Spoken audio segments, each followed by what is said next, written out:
Awesome. So I think we should get started. So yeah, if there is pizza left, you are free to get some more pizza like later. We'll also have some interesting swag, free T-shirts, stickers, etc. That you'll be able to pick up at the end of the closing ceremony. So make sure to stay all the way. It should be pretty fun. But yeah, so without further ado, this is the closing ceremony of WebLab 2023. It's been a pretty long journey, I know. For some of you, it's been a lot of hours grinding away at your projects, coming to office hours, etc. We've had over 450 students enrolled in this class, among people taking credit or competition or just to hear, to learn. Over 25 separate days. A lot of those days probably filled with a lot of coding. We've had 88 total web applications submitted, so far at least. We've had 489 Piazza posts made, and I believe that they have all been answered with a 7-minute average Piazza response time. So, been pretty well, hopefully. And a lot of office hours. I know I've seen all of your faces at office hours or at hackathons. But yeah, so it's been a pretty long journey, and you've had to learn a lot of really interesting stuff, or hopefully you have learned a lot of good stuff. So, from ideation to HTML, CSS, JavaScript, React, Node, MongoDB, sockets, and a bunch of other things. I mean, there's a ton of cool technologies that you've now sort of been familiarized with, or at least introduced to. And hopefully you'll be able to take some of this experience and this understanding away with you and, learn something from this class. And even if, you're not familiar with everything, I think it'd be pretty hard to find like anyone, even among staff, who knows all of these things like completely thoroughly. But even just a little, I think that's a worthwhile takeaway from this class. And now, I think this is one of my favorite parts of WebLab actually, and it's being able to look through all of y'all's Git commits. So we have a couple of interesting examples, sometimes it's like, it's great, you fix a bunch of cool things, like I'm actually him, fix all of his issues.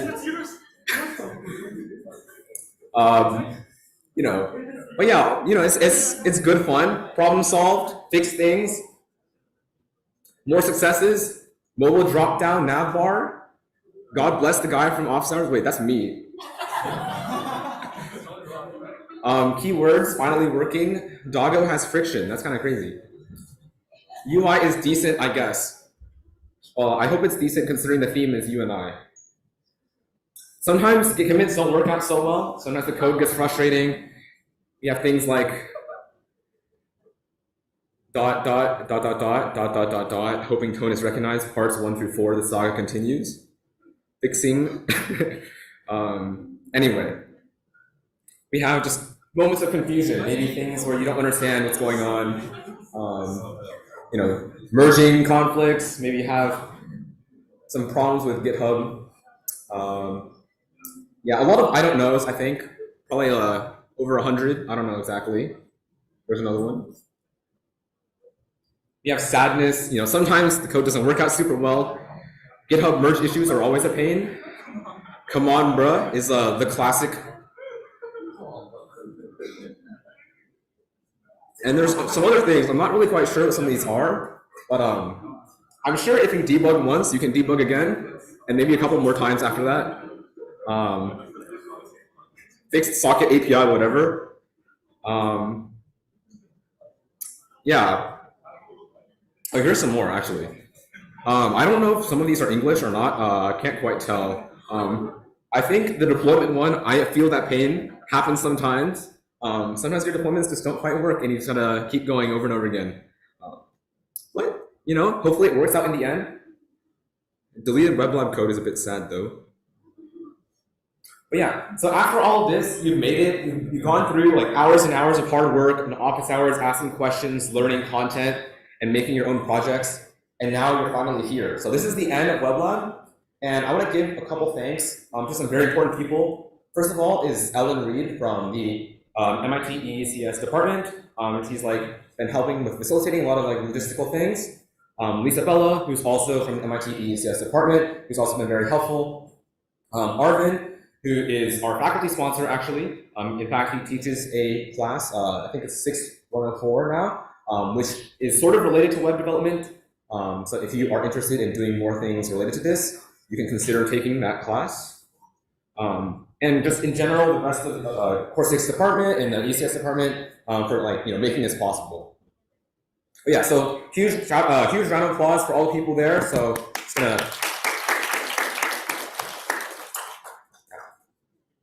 All right, and then once again, we have our core staff who are sitting over here in the corner. They are amazing. They've helped make all of this thing, everything possible. You've probably seen a lot of their faces in office hours or hackathons, answering Piazza questions or giving lectures, etc. Definitely a lot of help here. So just want to give another round of applause to our amazing core staff.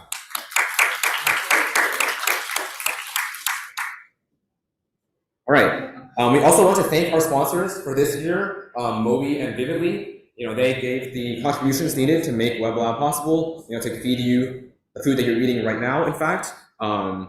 So I don't think any of them are in the room right now, but I will give a round of applause to them anyway.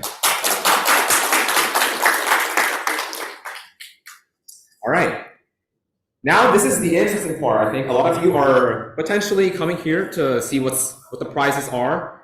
So we chose 11 semifinalists this year. All of them were very amazing projects. It was very hard to choose these semifinalists. We actually debated for hours about which projects deserve semifinalists and which projects would just barely not be able to. But unfortunately, there were a lot of projects and we couldn't give semifinalists to everyone. So we tried to do our best, but we came across with these 11 semifinalist teams.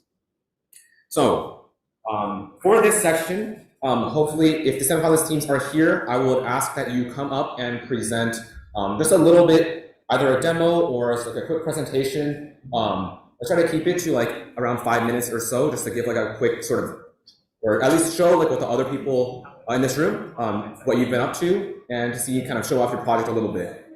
So for the semifinalists, this will be in the same order that you presented earlier today for judging. And the first to go is CSS spaceships. So would you please come down?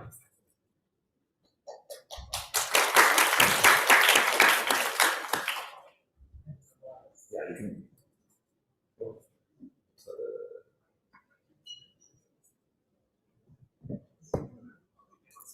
Wait, Kwong, what did you do to my computer? Maybe? Oh, I clicked it. I did. Oh, there we go. Okay. Right.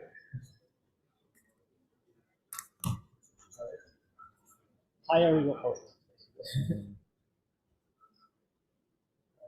Hello everyone. My name is Jason, and I am part of Team Capybara Chords, and I made CSS spaceships. So this is a game where you use CSS to bend space as you travel around, trying to become the coolest spaceship, and you do things like collecting gold and delivering passengers back to their homes. So let's sign in. I guess I can use Nick. Is that okay? Or... I just want to make sure.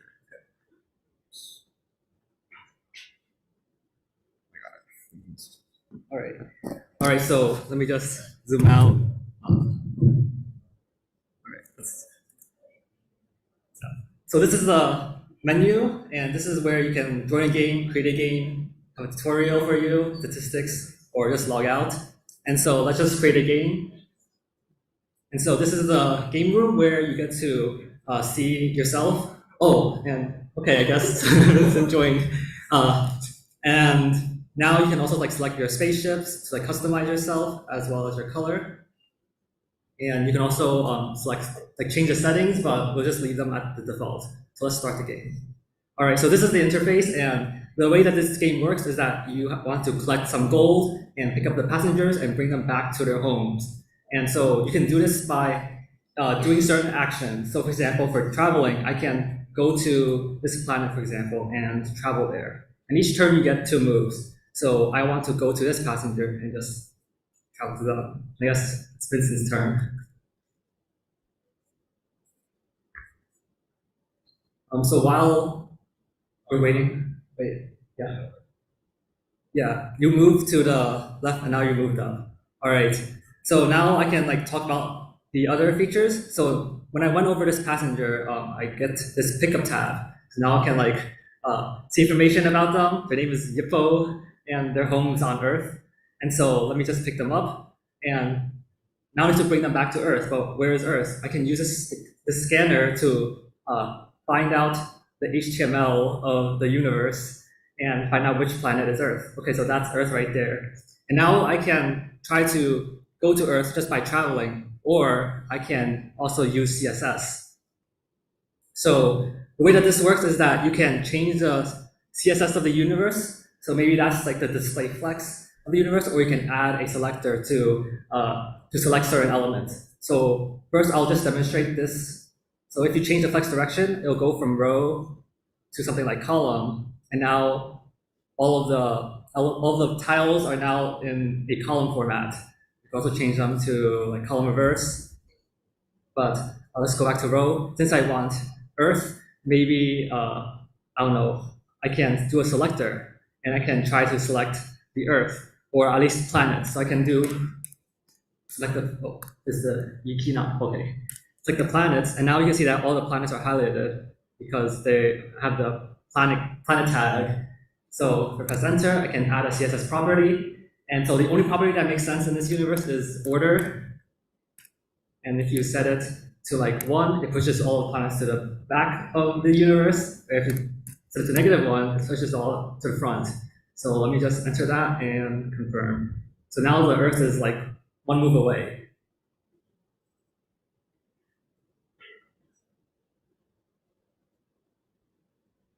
All right, so now Vincent has made 2 moves, and also you can just like see information about both players. So now that the Earth is 1 move away, I can just travel there and then just drop off my passenger to get some points. So now I have 6 coolness instead of 2. And so there's one more thing about this game. You have this landing thing. So if I were to land here and Vincent were to say try to change the CSS of the universe, then I would move with the tile that I am on. Because currently, when we were starting, we're all like floating up and down, so like we're flying above the universe and not being affected by the CSS. Oh wait, sorry. Is it my turn? Oh yeah. So I think Vincent made. Oh, it's still waiting for me. Oh, right. So sorry, it's my turn. Okay, I guess I can demonstrate. So since I'm over here, then I can do column, and you can see that I move from top up here to down here.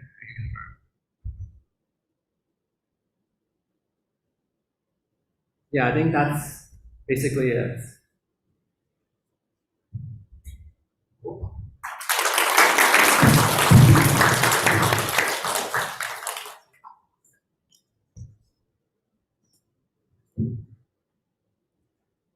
All right, that was pretty cool. Now the next, I don't know where my presentation went. That's unfortunate.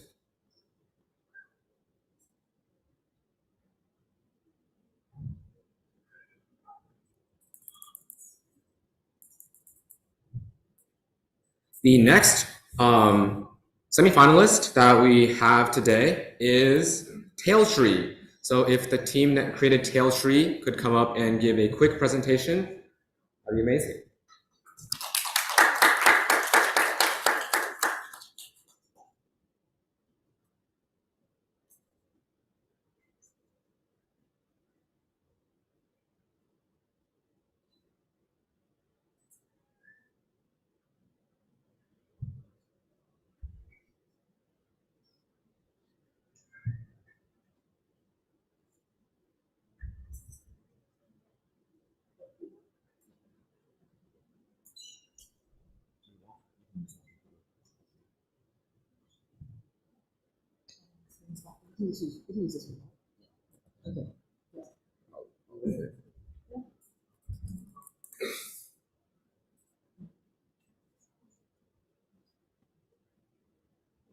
Hello everyone. So our website is called Tailtree, and it's essentially a website that allows people to collaborate on writing fiction. So as opposed to like other websites such as kind of Reddit or collaborating on a Google Doc, Tailtree used the tree structure to allow easy editing of stories and petitions.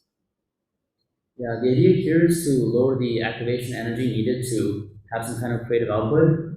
What you see here is the feed page, right? This is just the snippets people have put out there.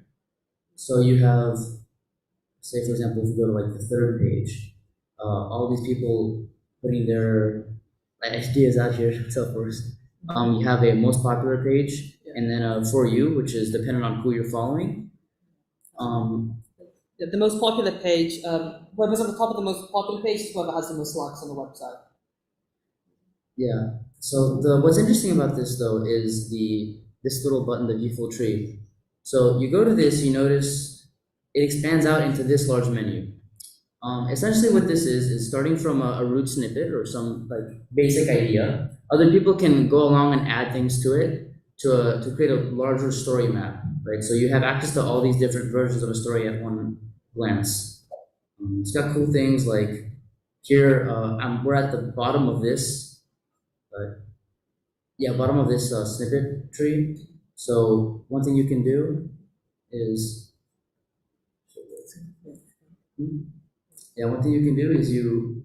you can read the whole tree from here. So this compiles everything you've been seeing up to now into one document you can read, and then you can say like, I don't know, add on to this.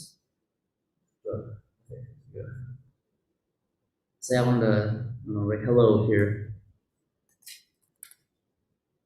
Yeah, so this changes you can like add on to a story. This is also very useful for like ideation as well. So if you want to say have a brainstorming session with people, this is a very quick, easy way, like just jotting down a note essentially to interact with other people's content. Yeah, so you also have this profile page, which is divided into contributions, your favorites, and your bookmarks. You have a list of people who you follow as well. And you can search snippets here and on the feed page.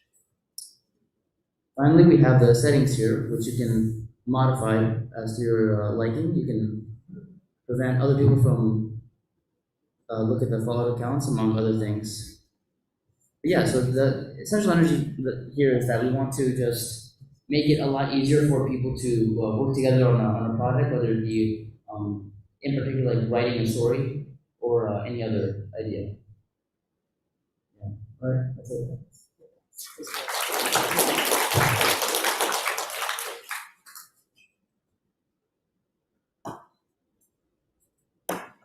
Awesome. So that was Tailtree. The next presentation we have for today is Present Pastel. So if the team that created Present Pastel could please come up and give a quick presentation.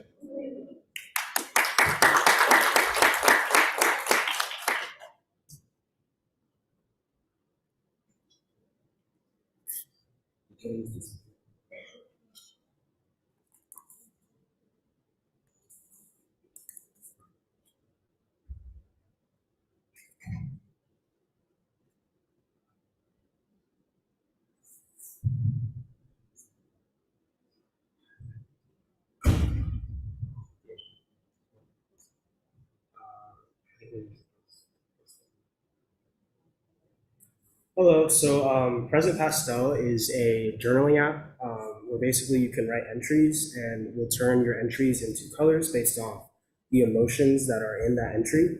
And we'll also generate a complimentary Spotify playlist that kind of matches the mood of what was said in your journal entry. So, is it already that good? Yeah. So, can we do a different one? Yeah.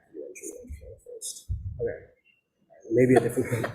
I see Nick has been using our app a lot. Okay. All right, let's do. Okay, so yeah, so basically, if you look at the journal page, every day we'll have like a new prompt for you to answer.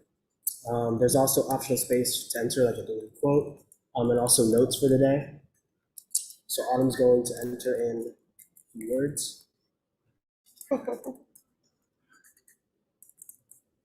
Cool. And then she'll hit generate vibe. It'll go through, OpenAI will basically, OpenAI will go through basically like see what the like emotions are in the journal entry, and then send it back to us. We get a vibe check. These are like the emotions that were like extracted. Hello. And those are the colors. And then you generate playlists. Basically, we'll go through your Spotify, find your top songs, and then filter them out based off of like what mood that they have. And then we'll go through and then use those as a seed for recommended songs to recommend to you also fit that mood. Yeah, another thing is it kind of like if you do everything for the week, it creates like an average and it puts in your like weekly the weekly like vibe kind of palette.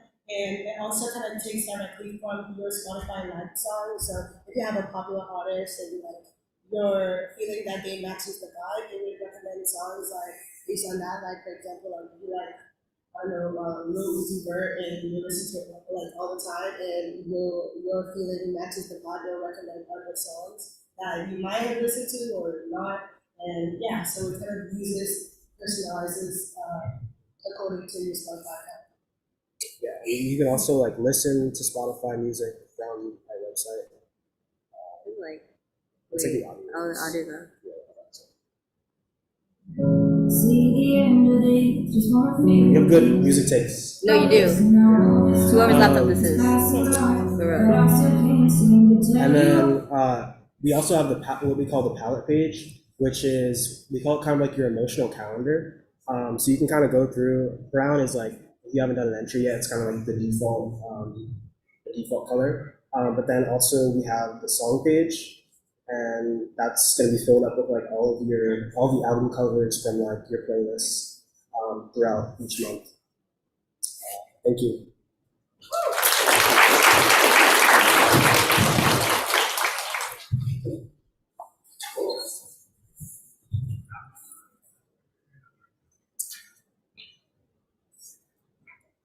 I've gotten slightly exposed a little bit, but that's amazing. The next semifinalist we have for tonight is Backchat GPT. Could the creator of Backchat GPT please come down and give a quick presentation?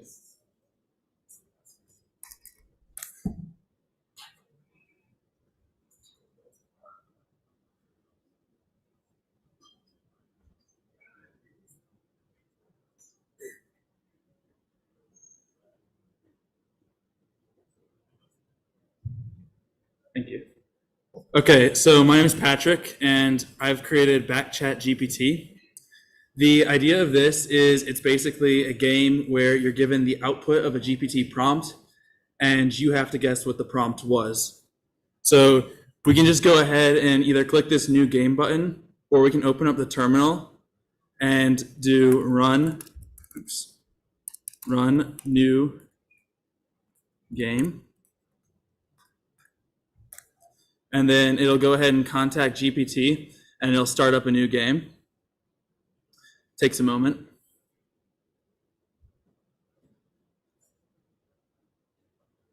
A laptop where the font is not broken.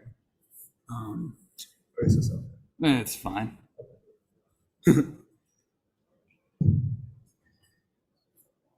Yeah, it's fine.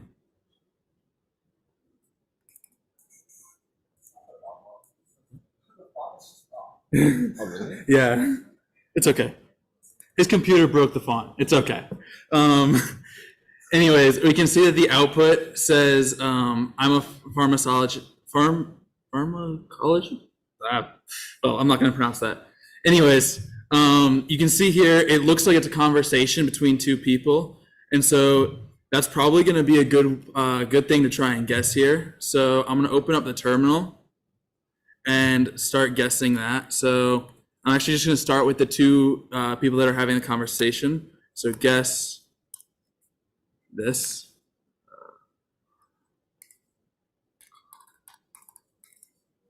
Uh-oh.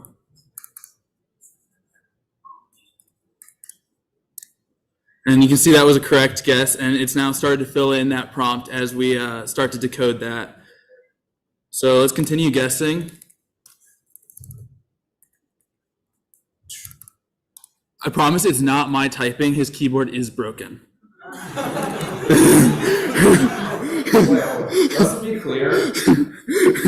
I literally have half of my E key missing.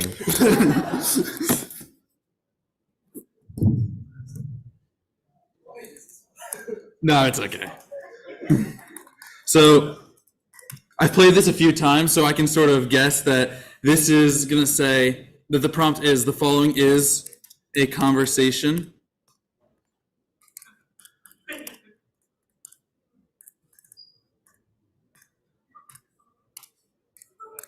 And so now that I've guessed that, you can see that it's starting to fill in even more.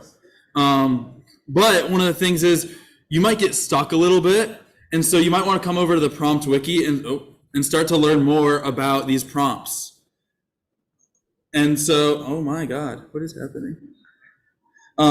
Anyways, so this is our wiki page, and you can see we've got a bunch of different things to help you solve these prompts. For example, this was a conversation, so you might want to come over to the conversation wiki entry, and you can see a little bit about that. And this sort of would give you the hint that maybe you should enter in the following as a conversation between something and something. Otherwise, we've got all sorts of other things that GPT might output. For example, a spreadsheet, a recipe, essay outlines. And then it just gives you a couple things to sort of teach you a little bit about AI. Because as you're playing this, maybe you're not familiar with AI and you want to learn a little bit more about the limitations and stuff like that. So one of the things that's really important when you're providing prompts to AI, GPT is to provide examples. So if you have like a structured response, you really want to include an example inside of the prompt, such as a number for a numbered list, or for a chatbot, you want to sort of include a first entry to that chatbot, which you'll see here in just a sec. Spreadsheets, you sort of have these column examples or bullets, stuff like that. And then one of the things is, as you go through this wiki, you're going to find some commands that you wouldn't find otherwise. For example, run possible words will help you solve the rest of it once you've decoded at least 75% of the prompt. So let's go back to the game. And I'm going to go ahead and guess a couple more things, and then, oh my gosh. Guess speech.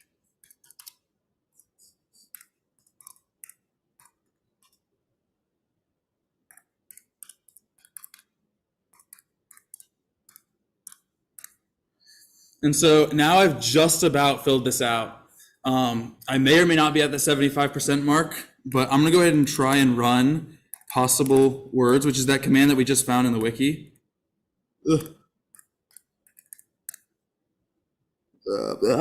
Maybe it wasn't that. Well, guess or help. What did I do wrong? It's actually possible underscore, not possible dash. That'd be helpful. So that is one of the things that makes having that wiki very helpful, is if you ever mistype a command, you can go over to that wiki and it will help you out. Okay, so what we've got now is some words to try are and, conductor, crash, high, med, morphology, server, silo, sphere, standard, there. Only a couple of these are actually going to be helpful. So let's go ahead and guess probably and, high, and there. And there you go. We just successfully decoded the prompt in 5 minutes and 30 seconds. And that is Backchat GPT. It'll go ahead and store your count, fastest completion, game started, games completed as well.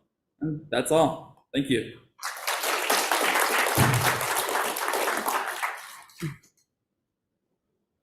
Cool. Also, I promised you that the actual website looks significantly nicer. I don't know what happened with the font on my computer, but it was looking a lot better before. But yeah, anyway. The next semifinalist we have for tonight is Commons. So, the creator of Commons?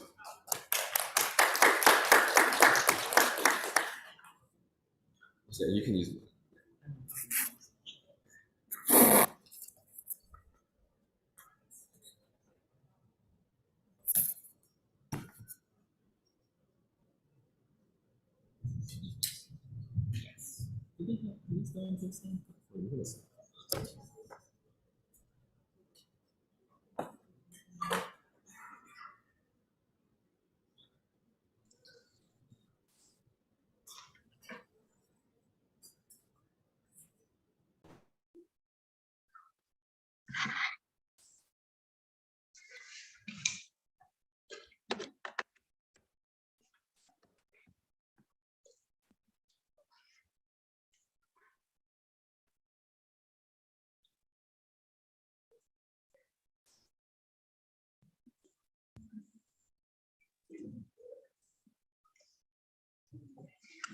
Okay, so this is Commons.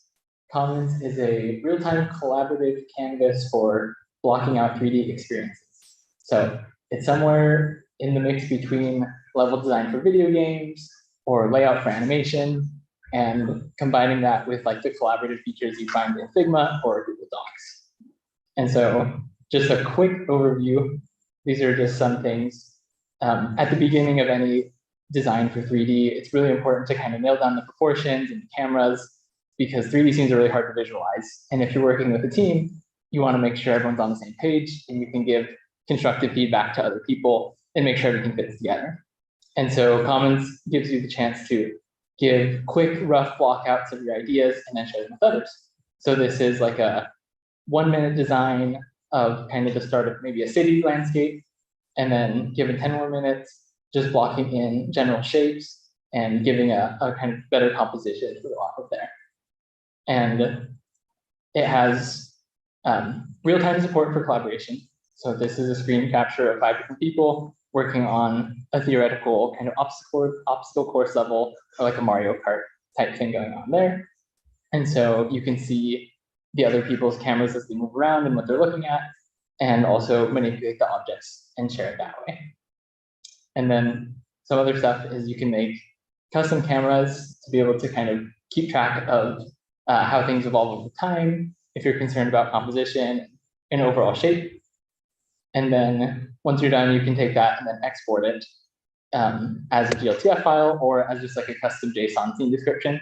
And then, so if you're like a game developer and you're working in Unity or Unreal Engine, you can kind of parse it as you wish, or you can just quickly take it into something like Blender, any other 3D package, and modify it or build off of it. And so just real quick, within the last few minutes, I'll just jump in and kind of show around a scene. So if you go to the website, there's a few pre-made templates built out so you can kind of see what you can do with it and what you might be interested in, or rip off of it if you want to. And so I will jump into this one here. So this is a little maybe tangential to level design, but theater set design is also, a similar space. And so this is kind of a quick recreation of the set of Hamilton, the Broadway show. And so you can get a quick sense of, how the balcony is laid out, the proportion compared to the people in the scene, and then also block in other key features like Hamilton's famous kind of turntable at the bottom. And then we can see there's all these different cameras that have been set up. And so at the bottom, you can, jump to each of these views. And if you hit tab, you can hide UI and get a good sense of the composition from these different angles. And then, for example, if you want to change something about the camera, like the lens, focal length or field of view, you can kind of tighten it or bring it out wide. And then you can also relock this to your view and kind of reposition it around your subject as you want it to look better. And then when you're done, you can unlock that and it'll place everything how it should be. And so, and then just to demo a little bit more, here at end, you can drag and drop different shapes into the scene as kind of your base. And then from there, you can scale them and mess with them as you please. And then there's a grab selection mode. If anyone's ever messed with like level design, it can be hard to make sure things are like sticking to each other properly or setting nicely on top of surfaces. So you can go into grab mode here, and then you can grab like this person and just snap them up here on top of the balcony real quickly. Same with these blocks, if you want to just drag them around, they'll snap to the different surfaces and makes it really nice to place things. Makes it just generally a lot easier. So yeah, and then you can export it here at the top, or also just save a quick screenshot. And then you can also drop comments into the scene and leave them for other people. to look at later. And then you can reply to it if you're collaborating with an art team and wanting to get feedback on something. And then you can also resolve those comments at your time. So then there's some other controls for the environment settings and getting the look down. But if anyone's interested, feel free to look into it. So yeah, that's it. That's Commons.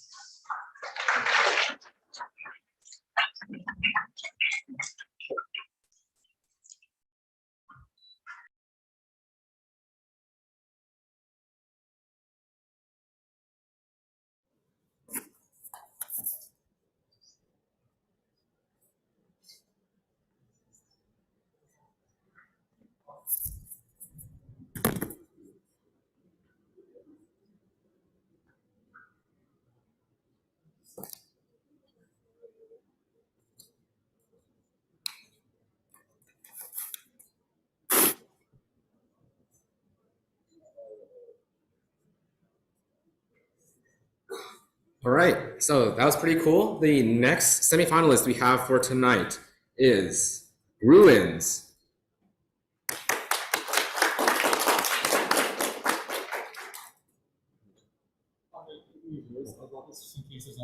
Oh, gosh.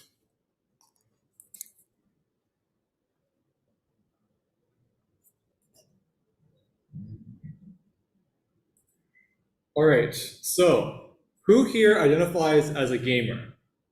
Raise your hand, anyone? All right, I see a couple of hands out there. So in order for me to actually play this game, I'm gonna need another player. So if any of you wanna log in, or I don't know if one of the TAs or other people wanna log in and play with me, that would be great. If not, I'll have to go single player, that's fine. But Ruins is an RPG game where it's kind of like Pokemon, but our team realized that Pokemon has like kind of a flaw in which it's really single player, and a lot of people like to play multiplayer games and they like to have that competition. So we wanted to build a turn-based RPG that has some sort of multiplayer aspect that's easy to get into, because Pokemon stealing is really hard to get like as good as the pro players. So yeah, if you I'm gonna hit play and show you around. So first, if you want to see the rules of the game, we have like this panel in the about section that just like tells you everything about the game. The main thing is you have moves that you can select from, just similar to Pokemon, where like you click a move and it does some effects that it explains. And then you have characters you can pick from we call starters to actually play as in the game. And then equipment that you collect to increase your power over time. And you increase your power by defeating these enemies in the ruins. And then after 3 minutes of doing that, you get thrown into a dungeon with another player that actually was playing the game for 3 minutes somewhere else. Here we have a shop where you can click whoever you want to play as. It changes on your nav bar to display what character you are. Nick currently has 10. Sorry, I'm going to spend currency on your account. You can unlock a character and select to play as them as well. You don't have Volk yet, it's sad. What else? And then the gallery just like shows you all of the starters and then enemies that we have you can go against, and all the equipment and effects that you can have in the game. But anyway, now I'm going to play, and if anyone's in the queue, awesome, someone was in the queue. All right, so wait, I'm surprised the timer isn't showing up. Anyway, doesn't matter. So I'm going to use, I'm just gonna fireball this guy. And so right now, it's kind of hard to see, there's a rat that I'm going up against. I just killed him. I realize now that this is probably a single player game that was already being played before on your account, but that's okay. So now I'm just gonna you have 3 dungeon selections, just choose the easy one. And each of your moves have certain attributes associated with them. So Fireball has 311 power. It doesn't do 311 damage, but relative power is how you can tell how much a move does. So this move's gonna do less, but this move has a 2% chance of missing. This move is green. I should probably explain the statuses. So there's 3 colors in the game: red, blue, and green, and it scales red moves scale off of red, green moves scale off of green, blue off of blue. My character, as you can see, looks red, and his highest status is red, because it's just how it works. Also, I've collected a red ring, which gives me boost to my red, which is nice. So yeah, I just basically just select moves, and they do damage to your opponents, and then you defeat them when their health goes at or below 0. And then you get whatever equipment that you selected from here. And here, now I have 3 dungeons. I can choose easy, medium, or hard. And different pools of enemies will show up in each dungeon. So you saw there was the rat, and then I forgot the goblin that I just killed in the easy dungeon. If we go to the medium dungeon, we'll see a new enemy, Ghost. Okay. So Ghost might actually be hard for me to kill. Okay, I did 16 damage to it. That's pretty good. All right, so Ghost now just burned both of us with his move, which is nice, but I miss, of course, and then I lose 1 health because I'm burned. And there we go, I hit. So now he's dead. And I get a new move. You can have up to 4 moves. And now, just to wrap this up, because I'm almost certain I'm going to lose this battle, I'm going to fight the hard boss. It's Rat King. Okay, I have a chance if he just spams healing. So I'm going to try fireballing. Yeah, this isn't going to go very well. Okay, I have 1 health. Can I beat him? Maybe? Okay, he healed. Okay, that's nice. I'm slowly doing more okay, no, I died. Okay. So that was endless mode. I defeated 4 enemies and I earned 8 money. And yeah, so that was a single player option. There's also a multiplayer and a draft. I'm probably not going to play the entire multiplayer game, but I can show, like, you click the multiplayer button and it puts you in a queue, and the first person to click classic will be thrown into a game with me. So if anyone's on the website right now and they just want to click classic, then it would throw us into a game. If not, that's fine, because okay, there we go. Someone did it. I don't know who I'm up against, but in 3 minutes I would battle someone else, but I think probably out of time. So yeah. All right, that's it. That's runes.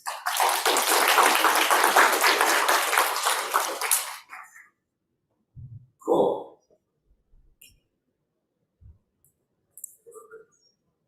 All right, so the next semifinalist we have for tonight is Scrambled. So for the team that made Scrambled, please come up and give a presentation.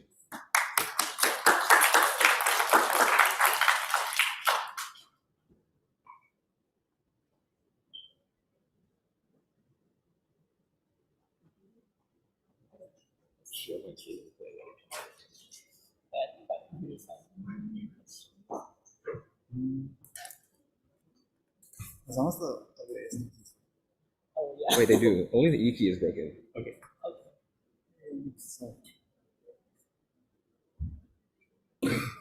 Okay, hi.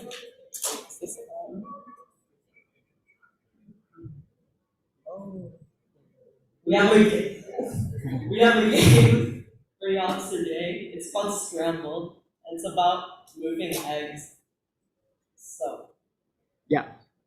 So to get started, feel free to follow along, by the way, if you have a laptop with you. If you're on phone, it might not work as well, but you can still kind of try. So first, we're going to go to how to play. So, hey, look, it's you. You're an egg today. You can move your egg white around with the WASD keys, or arrow keys work too. And then to move your yolk, just click around the canvas and drag.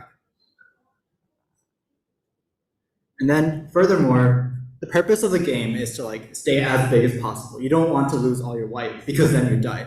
So to do that, you can eat the food that appears around the map. And as before, just click and drag. And throughout the game, there will be more types of foods that do special things, basically power-ups. So look out for those too. And next, if you see another egg white, you can push your yolk into them and eat them. And when they're gone, they die. And yeah, you want to keep as much white as possible, otherwise you lose. And the winner of each match is just whoever's left standing at the very end. So good luck, and let's head into an actual game. Ooh, looks like someone has a room ready. Oh. Okay, I guess feel free to make your own rooms and join I'm gonna make one here too. Each room caps at 8 people. So gotta Okay. be quick. And we have 3 maps that we set our game on. So we're gonna go with our first one, which is fried rice. Basically, the only difference between each map is that they have different power-ups, and you guys will see more of that later on. So let's start our first one. As you can see up here, this is like a key telling you what each of these power-ups do. In this map, scallions make you grow. Garlic, if you take a garlic and slam it into someone else, like that person just did to me, they get stunned for a bit and they can't move their yolk. And finally, peppers make you faster for a bit. So yeah, you can see that people were clearly roaming around that, and I just died.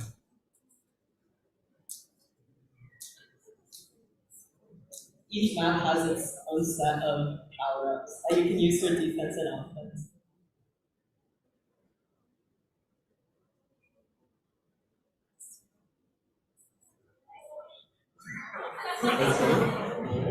Oh!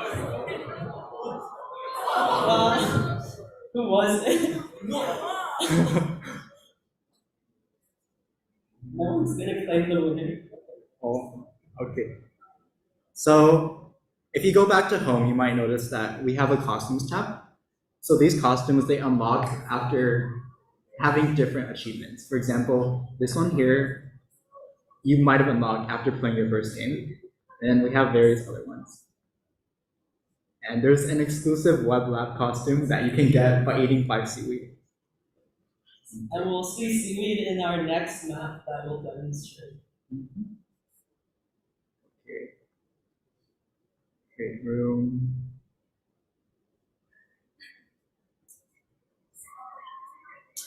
Okay, so here we have 3 power-ups. Seaweed, you want to try not to eat seaweed, because if you eat seaweed, it's going to cover your entire screen. I'll demonstrate that. And apart from that, we also have fish cakes, which when you slam one into another player, it makes them bounce away. I'm gonna chug plane. Where's my mouse?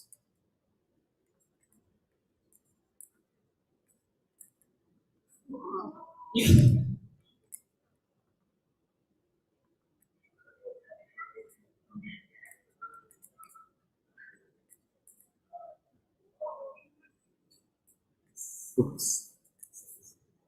No. No. It's because I didn't have a mouse. That's the only reason. Yeah, that, definitely.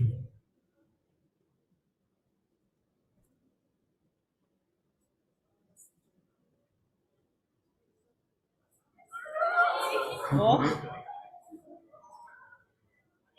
You'll also see animations, so every time you take a bite, mouth will go pop, and then. So as you can see, this game, since I actually did stuff, it shows like my stats throughout the game, how much of each power up I ate, and I also got 1 kill. So that shows up here. And since we have time for We have time for one more map, which is our last map.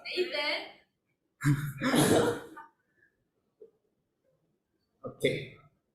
So this map is tomato and eggs. And something special about this map is if you take a tomato, it will actually like load in your inventory and you can click again to shoot the tomato out. So people are kind of doing that and you can see tomatoes flying all over the place. And furthermore, if you eat an egg, you'll actually become invisible to other players for a bit. So yeah.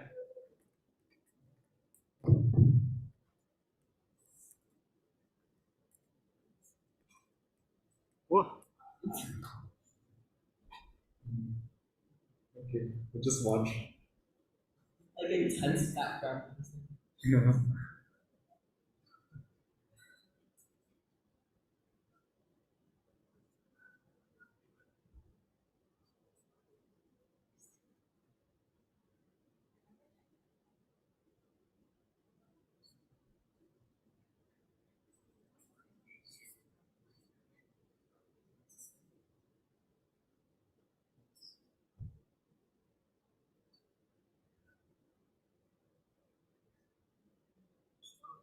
Oh.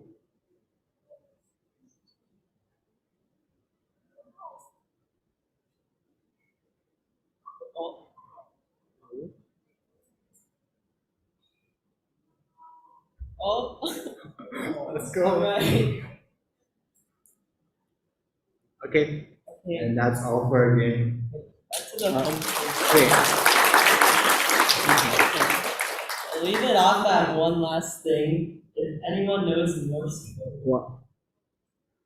Actually, on this computer, it's like a bit cut off at the top. Oh, really? I can Okay, never zoom mind. out. Wait, On wait, the hold home on. screen. I can zoom it out. Maybe. Okay. Could be a message. That's it. Okay. Thank you.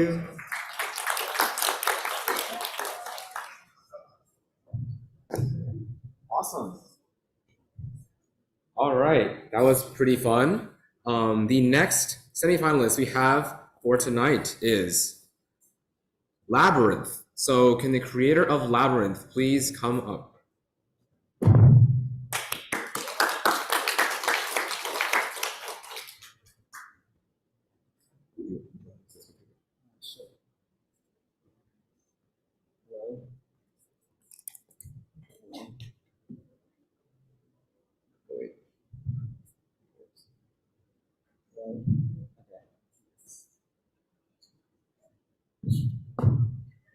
Yeah, so the website we created is Labyrinth.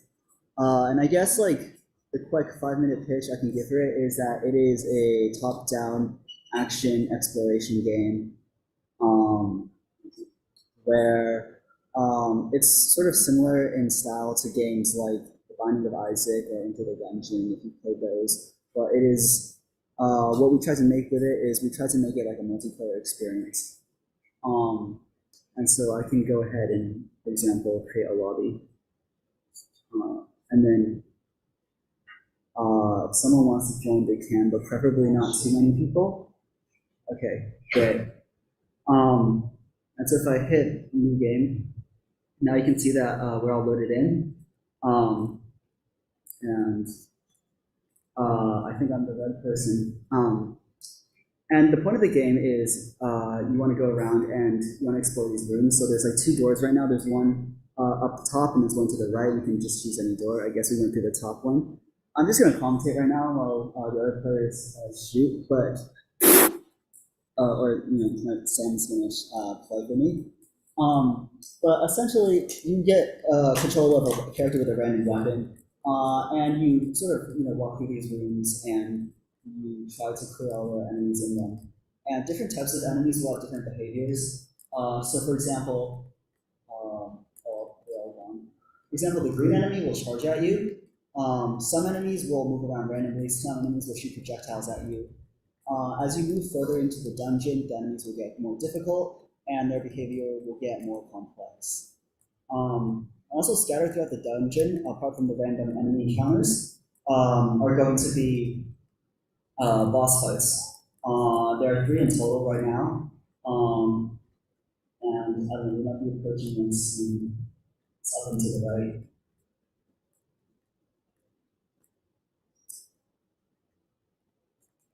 So I'm gonna let the game speak for itself right now.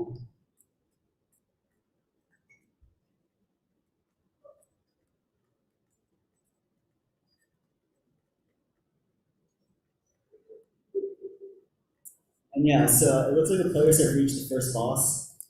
Each boss is slightly different. In this case, I think this is the tutorial boss, so the behavior it has is mostly just shooting bullets at you and charging. It has a second phase where it'll shoot these like yellow projectiles that home around your position. For the block patterns, we took inspiration from like bullet hell games.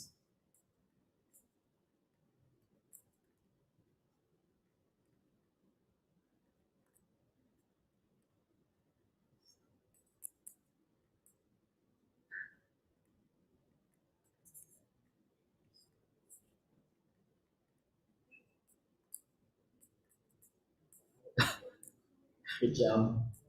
Wait, why am I the only one left? And so yeah, anyways, that's mostly just for gameplay. It's randomized every time. So with each encounter, like you'll encounter different enemies and balloons and stuff. Yeah, so I'm gonna stop right now. Oh, good. Just anything. But yeah, that's Labyrinth.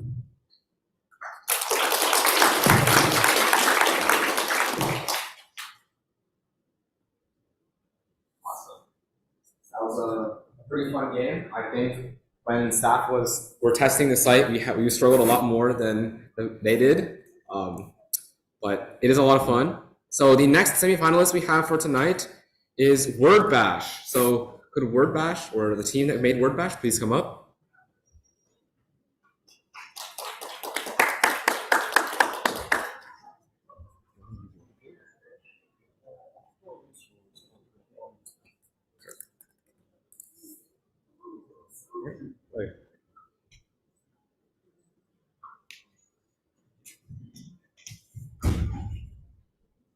Okay. Hey guys, this is Word Bash. It's pretty much just a game where humans answer AI-generated prompts with even crazier answers. So I just logged in with Google, and we got into a landing page where I can visit my profile. Here I have my game stats, and I can just change my name real quick. And I can edit my avatar too, which shows up in the game. So I'll just change it to this wolf and go back. Yeah, so here I have the option to just make a room or join. So I'll make a room now. Feel free to join, but not too many people. I think that's good.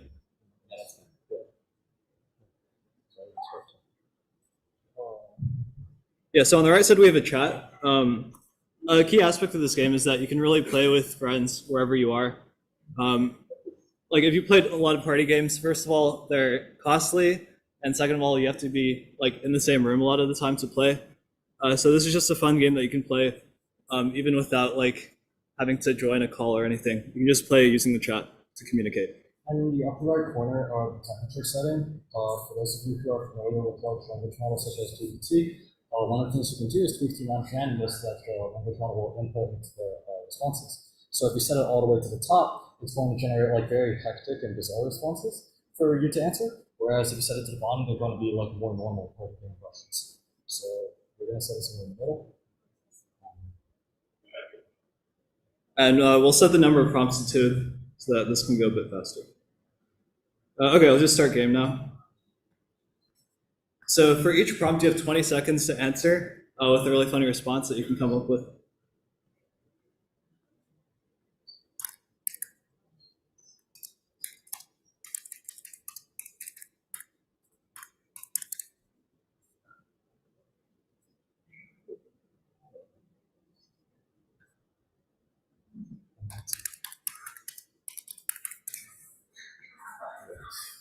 So yeah, since I'm done answering, I'll just go into the voting page.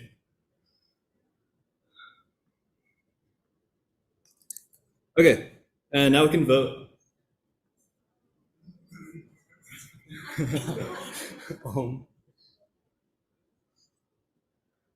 Okay, yeah. And as you can see in the on the leaderboard, the points are updated live, and we can briefly explain the scoring system while the game's ongoing. Every single question is worth 1,000 points. The winner gets an additional 100 points, and if you manage to get all of the votes, then you will get an additional 1,000 points, and this is known as a knockout.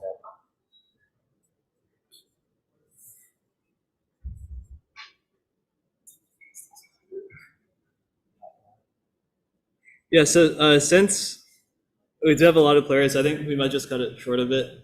But yeah, this is pretty much the gameplay. Yeah, I mean, just taking a step back, like, you know, we're really used to now humans giving AI prompts and having them come up with really like interesting like responses. This game kind of like takes a different approach where AI is giving humans responses and we're the creative ones coming up with the fun responses. So yeah, that's Word Bash.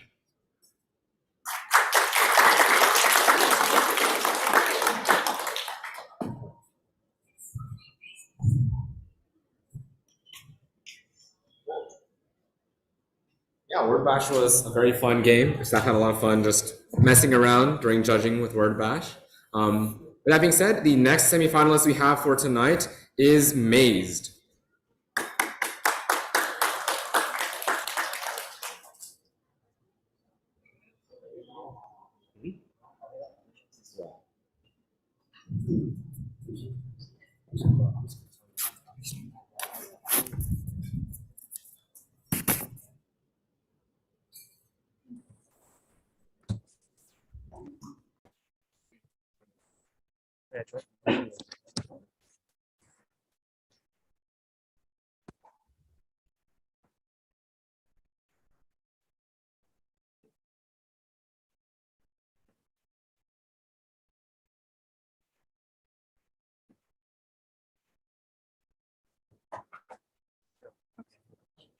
Hi everyone.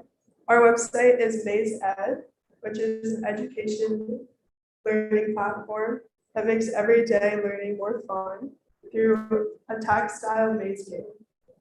So our game is a multiplayer game, which is how it relates to this routine of you and I, because it allows students to connect with each other and their teachers.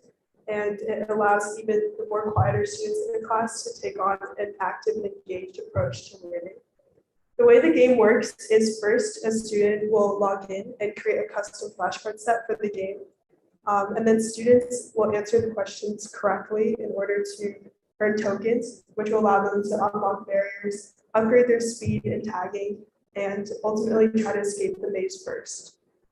So Andrew's gonna make a teacher account, and he already has a pre-made flashcard set made. If you want to follow along, you can go to the link and make a student account and then join the pin. Preferably not too many people.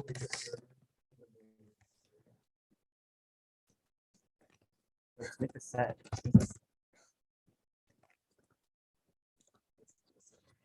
Okay.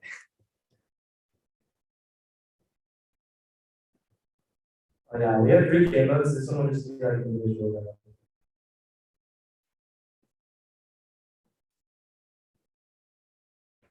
Show customization. So you can log on and join at the pin 490010. It's lagging, bro. Wait, let's just show. You can also customize your avatar as a student if you want to, but yeah. Okay. Oh yeah, so like y'all can probably see the maze. This is the teacher screen where we can see like all the players and where they are. I'm gonna join. Oh.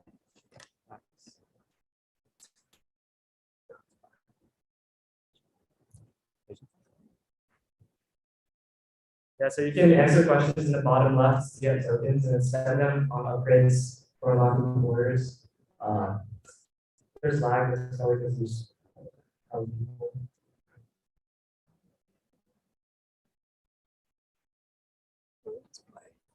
Okay. All right. Oh my god. Oh shit. The questions might be a bit difficult. What is that? What is that? Oh. Okay. Yeah. You can see on the screen that Tomato 98 just unlocked a barrier and is moving on to the next level. You can only attack people with less power than you, so yeah. Just your power. Oh. Alright, I'm setting.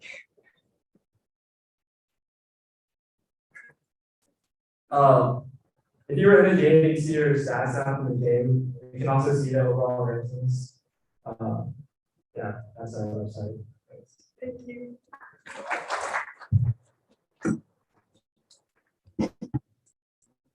Bro. Oh shit.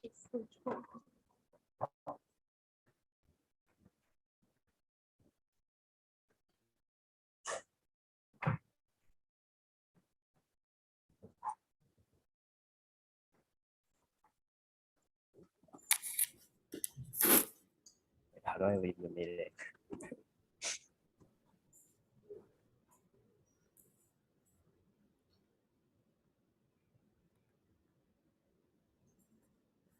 Yeah, that was a pretty cool website.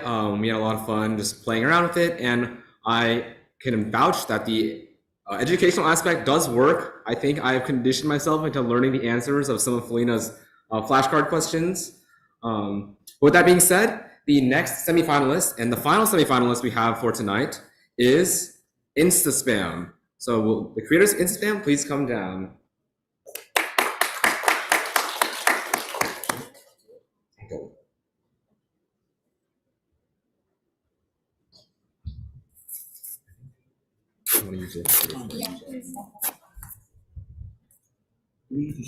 Yes.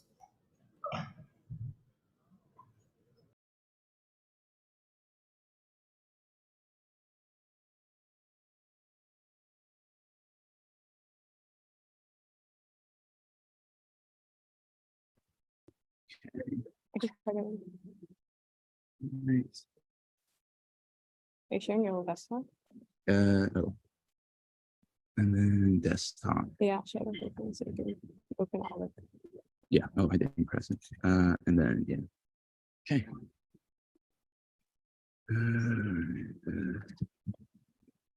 Also, if you want me to control the room, if your hand Oh, starts shaking, whoops. just let me know. Huh?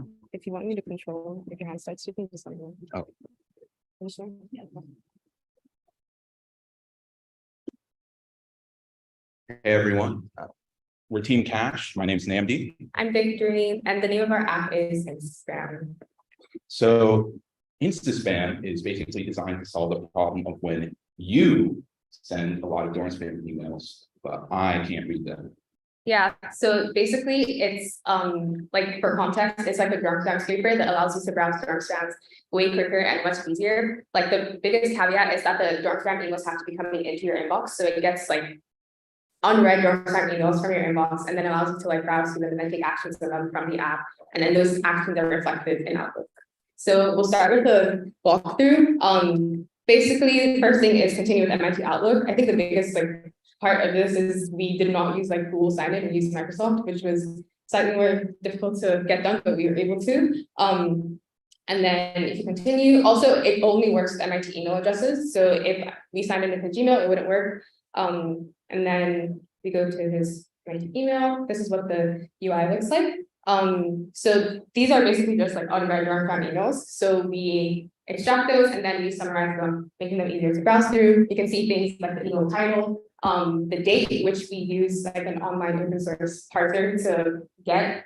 We also have like relevant links, which take you to things like Google Forms and other things that are linked in emails. And then if there is a relevant picture or like a flyer that's in mind, we're able to also display those. And we have like this carousel thing, which is pretty cool thing to go through. But not like every single image is this way, but most of them are. Do you want to talk about the actions? Yeah, absolutely. So as you can see here, there's some action items in the, oh, let me hide this. Yeah. But yeah.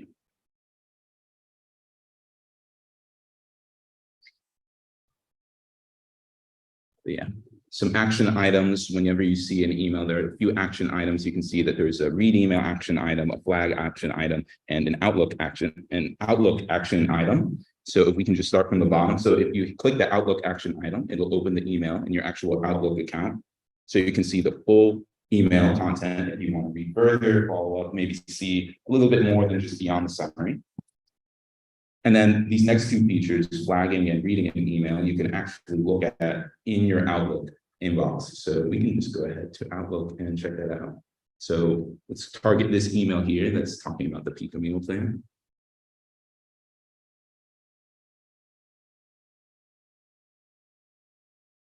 Okay, so currently it's like unread, which is like the same. So if we go back to Instagram, we can also split screen, but yeah, we can split screen.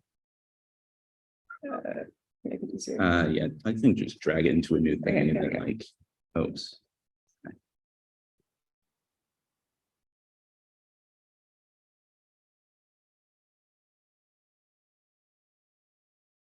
Okay, cool. So like if I like flag this email here, it's also gonna be reflected in my Outlook inbox, and I can see the email is flagged. Or if I mark it as red, it's gonna like clear from my Insta spam feed, because like we don't want like Insta spam to also be a spam. So I can mark this as red. That's gonna go away, and then you can also see that it is also not marked as red. What's also pretty cool, like, is if you check out the profile page, like the emails that you flag stay on your profile, whether or not like you have read them. So it's like you can keep them and like come back to them if you want to. You can also like unflag emails. So like we unflag this here, it will also be unflagged in Outlook. Yeah, and you can see that we have one setting, but it's very, very important, very convenient, 24-hour time format. So if we like, want AM, PM date, we can just get that and it'll be reflected everywhere. Wait, no, turn it on. Oh, sure. Oh, yeah. That's basically, because that's, yeah, okay, yeah, it is okay. So yeah, that's like the one setting. And yeah, that's the basic function. Oh, is there anything? I mean, just for some like other stuff, just because I think we still have some time. So we can talk about like venues. So if there's a venue that's included in the email and content, you can find it, and whenever you click the link, it will take you to the where is page for where that is happening, as well as dates are parsed different or shown differently depending on how many are in the email actually. So if there's just one date, it goes for a bit of a longer format. And if there are multiple, it will stack them together and use a bit of a shorter format so that it's just easier to read. Yeah, there's also like the load more button, I guess, which is pretty basic, but helps you get like even more direct emails. And yeah, there's something. Yeah, dividers, like, Oh yeah. Really the main focus is just to make it feel like, you can go on, browse it, feels lightweight, not like, you have to invest a lot of time into like, setting stuff up. You can just go on, browse your dorm spam emails. And then when you don't need the app anymore, you don't have to stick around. But I really think that, Yeah, and like if you have like dorm spams going to your inbox, you can actually probably try it on your phone or laptop, and it should work. And it's pretty responsive, so it kind of looks like this on a phone where the nav bar goes up. But yeah, that's basically our app. Thank you guys for listening.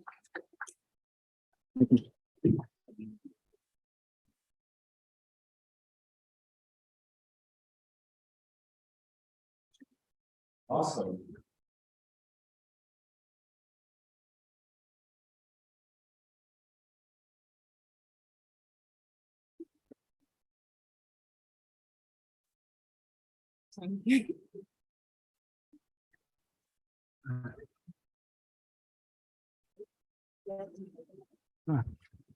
Wasn't perfect, but I think we did. I think it's fine. Also, like, the most important presentation was like hours before, so we're good.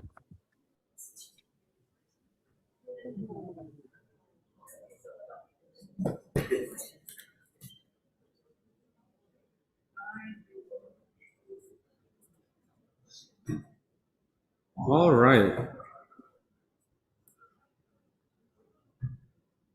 So, I think your camera is. Those were our 11 semifinalists for web.lab 2023. Actually, let me full screen this real quick for a little bit better immersion. There we go. We can do this. JK, I did the wrong thing. Okay, you know what? It's fine. But yeah, so those are our 11 semifinalists. And before we move on, wrong one. But yeah, so the first thing we want to mention are we have the sponsor prizes. This year we have one sponsor prize from Vividly. And that is most relevant to consumer packaged goods, which is the industry that they work in. They are currently not here at the moment, and they will contact the winner of this prize later on. So if you are the winner of this prize, you will receive an email from Vividly. Next, we have a couple special prizes. So beyond just the normal things that we look for, we have a couple very interesting prizes just to give some recognition to sites that we think stand out in one very particular way. And first, we have the most innovative backend feature. Also, just for organizational purposes, I ask that you hold your applause to the end, just so that we can get through this. But yeah, so the most innovative backend feature, this is something that we award to a team whose project incorporates something that we think is really interesting in terms of the design and or services they use on the backend and what they choose to, or how they choose to implement it. And so this year, the most innovative backend feature goes to Present Pastel. All right. Actually, you know what? You can do your applause. It's fine. We're ahead of schedule. All right. Now, we have the Most Responsive UI Award, and this is awarded to the team whose project is the most responsive in terms of their front-end page. This includes a number of things, for example, being able to stretch and resize the screen, for example, if you're on mobile, if you're on tablets, if you're on a computer, etc., and just being able to sort of interact in a very friendly and usable way. So the Most Responsive UI award for this year goes to MIT Airport Rideshare.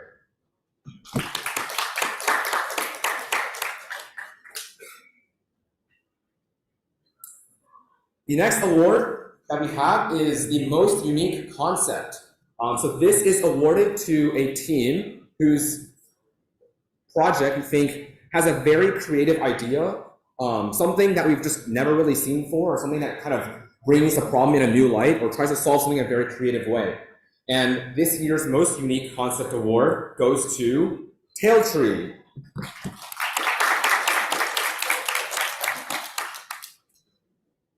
All right. So those were 4 of our special awards. And the next award we'd like to mention, this is the Staff Choice Award. It does not necessarily correspond to any one particularly amazing feature, but I think we just like to recognize certain apps that we had a lot of fun playing or interacting with, or just seeing what it does. Just apps that I think the staff very much enjoyed interacting with. And for this year, the Staff Choice Award goes to WordBash.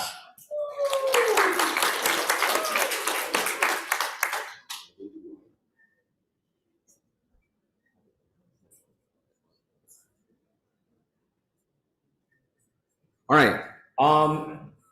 The next award we'd like to mention is the People's Choice Award, aka the Webby Award. We know that there were apparently some potentially illegitimate votes that were excluded from the voting process. So after all such illegitimate votes were excluded, there was one clear winner of the People's Choice Award, and this is counted by the number of legitimate likes on the Facebook post for the Webby Award at 7 p.m. at the start of the closing ceremony. And so that award goes to, with 356 votes, Dreamcatcher.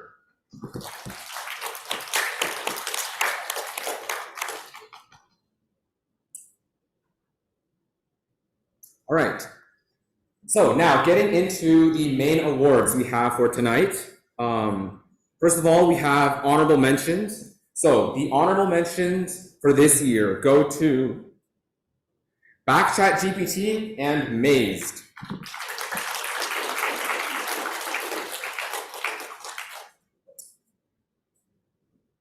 The 4th place winner for this year's WebLab 2023 competition goes to InstaSpam.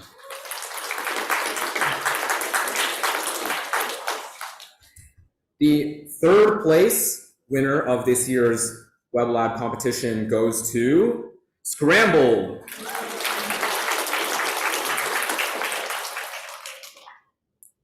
The 2nd place winner of this year's WebLab competition goes to CSS Spaceships. And the 1st place winner of WebLab 2023 goes to Commons.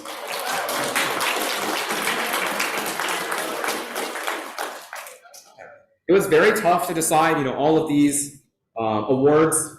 I know a lot of people put in a ton of effort, and I want to respect all of that. I've seen people grinding for hours and hours. So I want to just give a huge shout out to everyone, because I know you've worked very hard on your projects. And us staff had a very hard time deliberating on all of these awards, including sponsor judges and conferring back and forth with all sorts of debates. But these are the awards that we have for this year. And I just want to extend one last round of applause to everyone here. So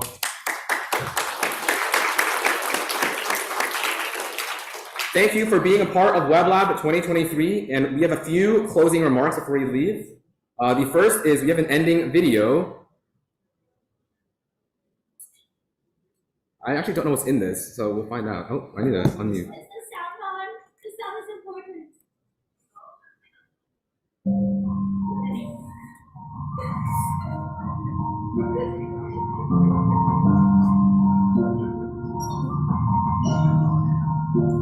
It's been a long day without you, friend.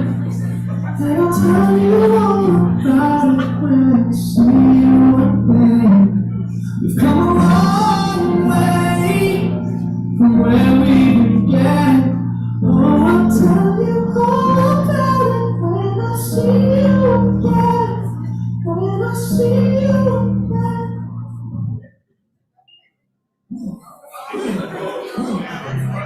Sorry for you guys. This one is about someone in particular. He's got a bachelor's degree in snitch tendencies. Told me signed a story just so he could walk free. And now he got me in here facing penalties. Snitch tendencies. Snitch tendencies. It's a rat in the deep blue sea. He sits knowing just so he can be released. He keeps denying that he works with the police. Snitch tendencies. Snitch tendencies. Okay, I'm really low in funds and demoted at my job. I can even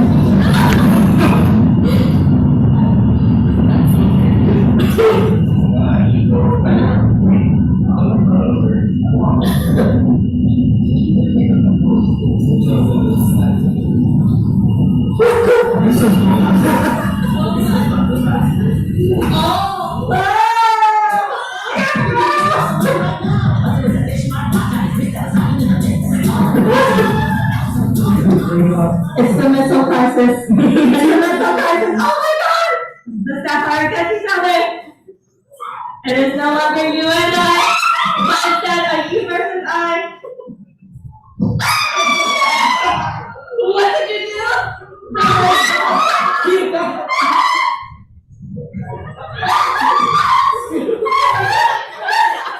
The summer anarchy. We started off with a ceremony, centered around a fire, and yet now we are in anarchy.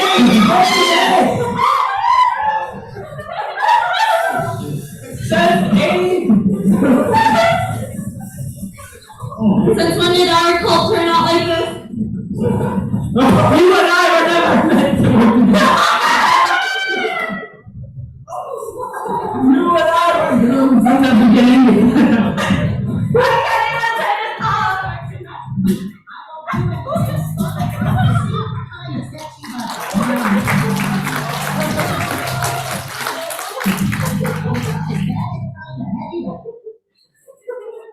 Thank you, Felina, for that amazing representation of WebLab. Yeah, so I realized that there was one special award that we actually skipped accidentally during the presentation. So I will reload this presentation really quick. Don't worry.